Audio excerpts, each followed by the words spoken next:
आज म फेरि अर्को भिडियो लिएर उपस्थित भएको छु। विशेष गरेर एक दुईवटा कुराहरू भन्न गइरहेको छु। यसलाई कलियुग भनेर भनिन्छ। सबैले भारत, चाइना, अमेरिका, जापान, अन्य सबै देशहरूले यसलाई कलियुग भन्दछन्। र यो कलियुगको कसरी विनाश हुँदैछ भन्ने कुरा, सत्यको केही झलकहरू, अब आउने दुनियाँको झलकहरू म तपाईहरुलाई देखाउन गइरहेको छु। र शास्त्रको कुराहरू त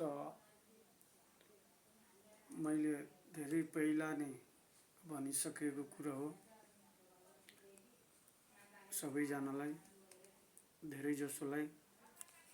र यी कुराहरू सुन्ने मान्छे त कमै हुन्छन्।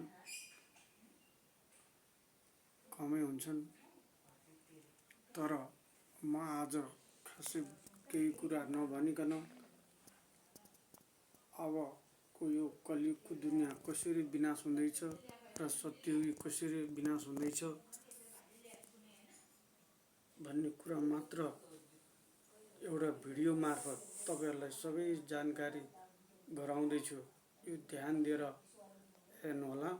सोम बगाले युट्युब च्यानलमा गई सबैले हेरिदिनुहोला र सबै कुरा लास्टसम्म अध्ययन गरिदिनुहोला। धन्यवाद। म यो भिडियो देखाउन गइरहेको छु।